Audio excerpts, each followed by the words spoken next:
আজকাল পশ্চিমা জগতের অনেক যুবক যুবতী ইসলাম গ্রহণ করছে, ইসলাম সম্পর্কে স্টাডি করছে এবং তারা গবেষণা করে দেখছে যে কোরআনে যে ভবিষ্যৎবাণীগুলি করা হয়েছে সেটা ঠিক হচ্ছে এবং কোরআনে সায়েন্টিফিক অনেক কথা আছে যা বিজ্ঞানের সাথে মিলে যায় এবং তাতে তারা মজা পাচ্ছে।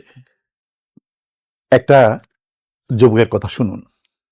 Modern science proves that Islam is the only one true religion. I can explain it to you in less than 15 seconds. In the 7th century, the Quran described how the human embryo is formed inside of a woman. This is 1400 years before we have microscopes or any biology textbooks. The Quran says that the world is ever expanding. And just recently, with new modern telescopes, we've realized that to be true. I truly believe if you have an open mind and you look at the Quran and you see those two miracles, it becomes near impossible to disprove Islam. Another crazy miracle is the Quran explains that mountains have pegs that keep them in the ground.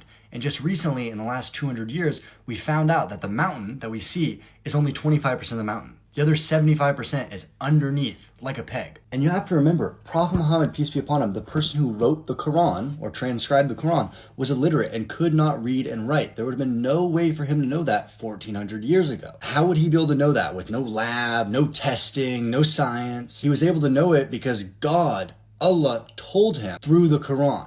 Now, Islam and the Quran isn't science, but it goes along with science, proving that it's the one true religion. I'm sorry, but you can't prove me wrong. এই যুবকটি কিন্তু মুসলিম হিসেবে জন্মগ্রহণ করেনি, সে নতুন ইসলাম গ্রহণ করেছে। এরপরে কোরআনটাকে কতটুকু স্টাডি করেছে যে এখানে সে চেষ্টা করছে দেখতে যে বিজ্ঞানের সাথে কোরআন মিলে যায়, বরং কোরআনের সাথে বিজ্ঞান মিলে যায়। অথচ কোরআন নাজিল হয়েছে 1400 বছর আগে।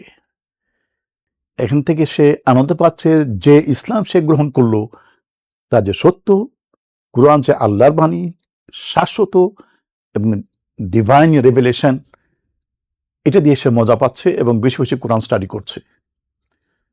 আমরা আমাদের যুবক যুবতীরা যদি স্টাডি করে তাহলে দেখবে যে এই কোরআনের মধ্যে কত মণিমুক্তা রয়েছে। তোমরা এগিয়ে আসো, ভালো লাগবে।